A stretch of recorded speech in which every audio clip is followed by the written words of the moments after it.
Planetary height, tall, short, average build, Saturn. Now let's talk about Saturn, the planet of discipline, restraint, and endurance.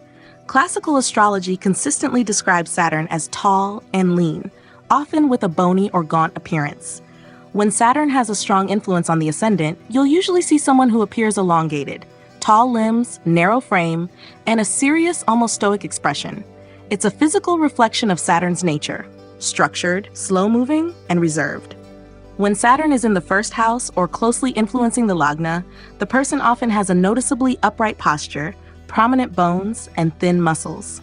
The height is generally above average, but the build isn't bulky. Instead, it tends to be wiry or angular, like someone who's built to endure, not to impress. Even the way they walk or stand may appear calculated, economical, and deliberate. If Saturn conjoins another tall planet like Jupiter, the tall stature becomes more pronounced, but with a bit more fullness.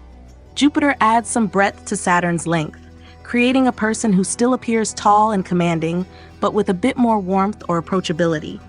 This combination can give a responsible, wise demeanor, a body that reflects both maturity and balance.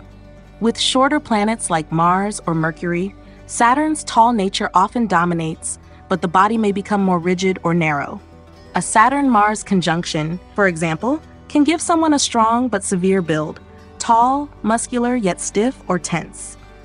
Mercury with Saturn might lead to a thin, youthful appearance that feels more introverted or intellectual. In both cases, Saturn tends to tone down the expressive energy of its partner, creating a more restrained physical form. When Saturn is with Venus, you often get a blend of structure and elegance. The body is still tall and lean, but more refined in movement. These natives may carry themselves with quiet dignity, never flashy but subtly graceful. With the moon, Saturn tends to make the body appear more tired or aged, even if the person is young. There may be a tall frame, but a heaviness in the eyes or a slowness in motion that reflects Saturn's weight. Saturn with Rahu can intensify the tall, shadowy aura. This combination often gives a tall, somewhat imposing frame, but with a mysterious or guarded presence. There may be a certain psychological intensity in the physical demeanor, someone who walks like they're carrying burdens you can't see. With Ketu, the tall frame may remain, but with an air of detachment, aloofness, or spiritual withdrawal. Saturn placed in signs like Aquarius or Capricorn, its own signs, reinforces the tall, structured appearance, especially in Capricorn, where the body tends to be lean, firm, and formal. In Libra, exalted, Saturn may give tall height with balanced proportions. But in Aries, debilitated, the body might still be tall, but with less grace. Movement may appear strained or disconnected. So when Saturn shapes the body, it often results in height that feels earned, not a flashy presence, but one that commands silent respect. These individuals stand tall not for show, but from inner endurance. Whether through posture, stillness, or sheer gravity, Saturn gives a body that reflects life's long lessons and the strength to carry them with dignity. Planetary glances, upward, downward, straight, sideways, Saturn Part 8. Now let's explore Saturn, the planet of time, discipline, structure, and endurance, whose natural glance is traditionally downward. Unlike Rahu's secretive or obsessive downward gaze, Saturn's glance expresses humility, seriousness, and weight of responsibility. When Saturn is strong in a chart, especially in the ascendant, 4th, or 10th house, you'll often notice someone whose eyes are cast downward, posture is restrained, and movements are deliberate. Saturn's downward glance reflects its nature, cautious, slow, and reflective. These individuals often appear modest, introverted, or deeply absorbed in thought. Their gaze tends to lower toward the ground or avoids prolonged direct eye contact, not out of fear, but due to an internalized sense of pressure or duty. They look down because they are calculating risks, protecting their energy, or bearing an emotional or karmic weight. When Saturn influences the body, you'll often see a tall, lean frame with stiff or controlled gestures. The downward glance reinforces that seriousness. You might see a person who listens more than speaks, reflects more than reacts. These individuals rarely sparkle in the eyes. Instead, their glance feels steady, dry, and sometimes distant. But beneath that is patience, maturity, and realism. Now, when Saturn is conjoined with upward-glancing planets like the Sun or Mars, the downward and upward pulls can create internal conflict or balance. Saturn Sun natives may appear reserved yet authoritative. Their gaze might alternate between looking down in thought and up in duty, like someone who leads through effort, not ego. Saturn Mars often brings physical tension, a restrained but ready posture, a gaze that is downward but burning with potential action. With sideways glancing planets like Mercury or Venus, Saturn's gravity blends with charm or thoughtfulness. Saturn-Venus gives a graceful yet controlled expression. These people often appear elegant but reserved. The gaze might lower, but there's still aesthetic presence. Saturn-Mercury adds structure to communication. The person may glance down while thinking or speaking precisely, often appearing contemplative, deep introverted, or intensely focused. When Saturn is with straight-glancing planets like the Moon or Jupiter, its downward glance can tone down emotional openness. Saturn-Moon creates a somber, reflective look, eyes that rarely reveal inner feelings. Saturn-Jupiter can create wisdom with caution. The eyes look ahead with awareness, but the face remains composed, often unreadable. Sign placement fine-tunes this further. In Capricorn or Aquarius, Saturn's own signs, the downward glance becomes disciplined, professional, and stoic. In Libra, where Saturn is exalted, the gaze becomes balanced and fair. In Aries, where Saturn is debilitated, the glance may look burdened or frustrated, conflicted between action and hesitation. In water signs, Saturn's gaze becomes emotionally heavy. In air signs, intellectually distant. In earth signs, practical. And in fire signs, restrained but pressurized. So when Saturn sets the tone of the glance, it doesn't invite or challenge, it withholds. These are the people who look down, not in weakness, but in reflection. Their eyes may not meet yours often, but they're taking in the world slowly, thoroughly, and seriously. The Saturnian glance says, I'm not here to impress. I'm here to endure, observe, and wait for the right time. It's not the glance of charm or ambition. It's the quiet look of wisdom earned the hard way. Planetary height, tall, short, average build. Rahu, Part 8. Now let's explore Rahu, the shadowy north node of the moon, known for its amplifying, unconventional, and illusionary nature. Classical texts describe Rahu as tall in stature, but what really sets Rahu apart is that it doesn't just give height, it creates impact. When Rahu strongly influences the ascendant or conjoins the Lagna, you'll often see someone with a noticeable, even hypnotic presence. Their build might be tall, but more than that, it feels exaggerated, unpredictable, or somehow outside the norm. When Rahu is in the first house or conjoined with the Lagna Lord, the native's body often appears elongated, with sharp or unusual features. This isn't always a clean or graceful tallness. Sometimes it's awkward, asymmetrical, or simply intense. People with Rahu rising can seem larger than life, regardless of actual height. They often have eyes that pierce through you, and their walk may seem aggressive or erratic. It's not elegance, it's edge. Rahu with Jupiter, another tall planet, tends to produce a big frame, often physically large and with an inflated sense of presence. These people might gain weight easily or look imposing in social settings. Rahu expands whatever it touches. So with Jupiter, the body becomes not just tall, but abundant, sometimes even to the point of excess. There's an aura of dominance, charisma, or even intimidation. When Rahu conjoins shorter planets like Mars or Mercury, it can distort their usual physical expression. Rahu-Mars may result in a strong but unpredictable body. Tall? Yes, but restless and edgy. The person might have sharp movements, fast reflexes, or an almost explosive physical energy. Rahu-Mercury, on the other hand, can create a tall, nervous build with quirky body language, someone who fidgets a lot, or has unpredictable gestures that attract attention. With Venus, Rahu often produces a sensual and magnetic presence, sometimes tall, sometimes medium, but always noticeable. This is where physical charm becomes alluring, even provocative. The person may use their body to captivate others, consciously or unconsciously. There's often an exaggerated grace or glamour in how they move, dress, or carry themselves. Rahu with Saturn can make the tall stature feel heavy or foreboding. You might see a person who looks serious, dark, or intense, almost like they're wrapped in a cloud of mystery. Their body might appear tall but stiff, and they often have a brooding or isolated quality that draws curiosity but creates distance. Rahu here amplifies Saturn's rigidity and adds a layer of unpredictability to how the person looks or behaves. Sign placement matters deeply with Rahu. In airy signs like Gemini or Aquarius, Rahu can make the body tall, lean, and mentally charged. Lots of movement, speech, and nervous energy. In earthy signs, it may give a grounded but powerful build. In fire signs, the tallness is paired with dramatic, bold movements. And in water signs, the height may be hidden under layers of emotional unpredictability or sensitivity. So when Rahu shapes the body, you usually get someone who doesn't quite fit the mold.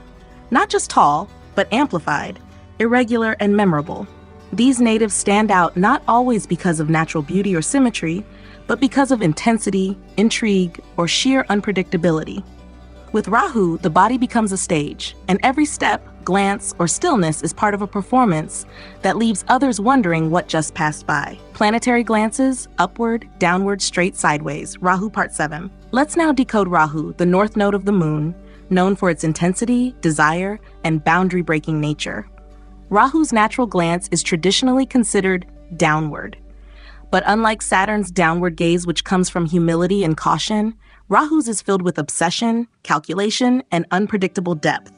When Rahu is strong in the chart, especially in the ascendant, 8th, or 10th house, you'll often notice someone who avoids direct eye contact, yet draws attention with an unsettling magnetic pull. Rahu's downward glance doesn't mean shyness. It represents a desire to remain concealed while observing everything. These individuals often keep their heads slightly lowered or eyes cast downward, not out of humility, but because they are watching from beneath. It's a power move cloaked in subtlety. They might not look you in the eye, but you'll feel seen, even scrutinized. This creates a strange allure. People sense that something deeper is happening behind that stillness. When someone has Rahu dominating their chart, their physical gaze can feel hypnotic, heavy, or strangely void. Their body language is often unreadable, yet intense. The downward glance of Rahu often correlates with those who are drawn to secrets, control, or mastery, especially in taboo or unconventional fields. Their posture might be still, but their energy says, "I'm already inside your blind spot." Now, when Rahu is conjoined with upward-glancing planets like the Sun or Mars, it can create an odd blend of ambition and secrecy. Rahu's Sun can produce a person who wants to rise in status or recognition, but does so through manipulation, image crafting, or social strategy. They might not walk tall, but they plan to dominate. Rahu Mars adds sharpness and sometimes volatility to the glance, an unpredictable mix of quiet intensity and explosive action. With sideways glancing planets like Venus or Mercury, Rahu becomes more socially experimental or eccentric. Rahu Venus often creates a seductive, exaggerated gaze, one that looks away, then back, drawing people in with mystery and allure. Rahu Mercury produces a glance that darts, rapid, nervous, calculating. These natives might not make steady eye contact, but you'll catch them observing everything from the corners of their vision. When Rahu is with straight-glancing planets like Moon or Jupiter, its downward glance can distort clarity. Rahu Moon often brings a dreamy or spaced-out look in the eyes, someone present physically, but emotionally detached or internally chaotic. Rahu Jupiter might exaggerate moral or spiritual idealism, creating a person who preaches one thing but internally grapples with hidden desires or contradictions. Sign placement also modifies Rahu's gaze. In earthy signs, the downward glance feels grounded but scheming, like someone working behind the scenes. In watery signs, it becomes emotionally intense and secretive. In air signs, the gaze may be mentally charged, erratic, or unstable. In fiery signs, Rahu's downward glance can hide intense ambition and explosive inner power. So when Rahu influences the glance, it's not about presence, it's about pull. These individuals don't dazzle or confront with their eyes. They absorb. Their glance is downward, but their awareness is everywhere. You might not catch them looking at you, but you'll feel like they already know something about you. That's Rahu, the shadow that studies, the desire that conceals, the magnetism that never looks directly, but sees everything anyway. Planetary height, tall, short, average build, Ketu, Part 9. Let's now unravel Ketu, the mysterious south node of the moon, the headless shadow planet that symbolizes detachment, renunciation, and hidden depth. Classical descriptions often assign Ketu a tall or elevated stature, similar to Rahu but with a twist. Where Rahu amplifies outwardly and seeks attention, Ketu pulls inward, giving height that feels withdrawn, almost ghost-like. When Ketu strongly influences the ascendant, It often results in a lean, tall body, but with an aura that feels distant, faded, or otherworldly. When Ketu is in the ascendant or closely associated with the Lagna Lord, the native may be tall or slender, but they don't appear physically grounded. Their movements might be minimal, almost reserved. They may have long limbs or a stretched body type, but without the self-assertion you'd see with other tall planets like Saturn or Jupiter. Instead, there's a faded presence, as though their physical form is only half attached to the material world. Ketu with Jupiter can result in a tall, thin build that looks spiritual or monk-like. Jupiter's fullness is trimmed down by Ketu's withdrawal. These natives might appear wise, even saintly, but also detached from their body or uninterested in physical appearances. There's often an abstract quality to their presence, like they're physically here, but mentally elsewhere. When Ketu conjoins Mars or Mercury, the build is typically lean and agile, but more introverted or restrained in energy. Mars-Ketu can produce a wiry, quietly strong frame. These individuals don't flaunt their physicality, they conserve their energy. Mercury-Ketu, meanwhile, tends to give a slender, intellectual-looking body, often with quiet observation and minimal expression. These natives may avoid eye contact, and their physical movements are subtle, precise, even invisible. With Venus, Ketu often mutes physical beauty or makes it unconventional. The body might still be tall or elegant, but it carries a mysterious or understated tone. These individuals rarely dress to impress. Even when physically attractive, they might hide behind plain clothing or carry a kind of natural modesty. Their height isn't commanding, it's cloaked in humility or detachment. Ketu with Saturn enhances the tall, skeletal look. You may see someone with long, thin limbs and a very quiet, serious presence. There's often very little movement. These people can sit still for long periods without fidgeting. The physical frame may seem like a vessel, not something they identify with. In a way, they appear spiritually tuned out of the body, even if they're physically tall or well-structured. Ketu in fiery signs like Aries or Leo may create a tall frame with sudden, sharp movements, but not expressive ones. Instead, you'll see bursts of motion followed by stillness. In water signs, Ketu tends to soften the presence even more, giving a misty, faded look. In earthy signs, it can give leanness with a grounded but silent quality. Air signs make Ketu's body language appear abstract. Tall, yes, but disjointed or subtly eccentric. So when Ketu influences the body, height becomes a paradox. The person may be tall, but they don't seek to occupy space. Their physicality seems less about function and more about symbolism. It's not how high they stand, it's how much they don't try to be seen. Ketu gives a body that seems tuned to another frequency, detached, subtle, and reflective of a deeper, often unseen dimension. Planetary glances, upward, downward, straight, sideways. Ketu, Part 9. Now we arrive at Ketu, the south node of the moon and the most enigmatic of all grahas. Ketu is traditionally described as having an upward glance, but unlike the sun's proud orientation or Mars's tactical readiness, Ketu's upward gaze is detached, mystical, and otherworldly. When Ketu strongly influences a chart, especially in the ascendant 8th or 12th house, the individual often appears mentally distant, physically present, but spiritually elsewhere. Ketu's upward glance doesn't reflect ambition, it reflects transcendence. These individuals often look above or beyond what's directly in front of them.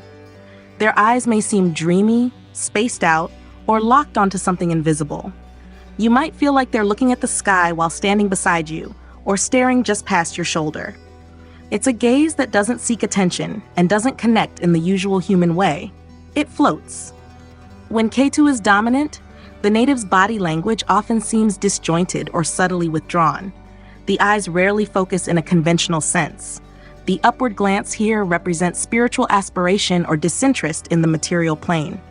These are the people who might miss social cues or who seem emotionally distant while being physically present. Yet there's often a strange, ethereal calm around them. Now, when Ketu is conjoined with other upward-looking planets like the Sun or Mars, the upward glance can become either deeply spiritual or emotionally disconnected. Ketu Sun often gives a person whose identity feels undefined. Their gaze may rise as though looking for something eternal, not worldly. Ketu Mars can give an intense, trance-like expression, someone ready to act but seemingly from another dimension. They may look upward in stillness, then burst into precise action. With sideways glancing planets, like Venus or Mercury, Ketu disrupts relational expression. Ketu Venus often produces someone elusive in love. Charming but ungraspable, their gaze may avoid connection altogether, tilting slightly upward and sideways, like they're only half engaged. Ketu Mercury can cause disjointed focus, eyes that shift unexpectedly, hands that move with abstract intention. These people often come across as absent-minded, even if they're internally deep. When Ketu is with straight-glancing planets like Moon or Jupiter, the upward mystical glance of Ketu can distort clarity or intention. Ketu Moon often brings emotional detachment, with eyes that seem to drift into the past or inner worlds. Ketu Jupiter gives philosophical abstraction. The gaze appears wise but spaced out, as if they're staring into ideas rather than people. Ketu's expression is also shaped by sign placement. In water signs, the upward glance becomes dreamy, spiritual, or deeply inward. In fire signs, it may produce a visionary idealism. In earth signs, the gaze is still elevated but more grounded in discipline. In air signs, it becomes eccentric or intellectual, often fixated on abstract concepts rather than people. So when Ketu defines the glance, it isn't focused on the world, it's beyond it. These individuals don't make eye contact to connect or dominate. They look past the visible into silence, intuition, or memory. Their body may be still, but their awareness floats somewhere else. The Ketu glance says, "I'm not here to belong, I'm here to dissolve." It's not the look of a seeker or a leader. It's the still, skyward stare of a soul that's already halfway gone.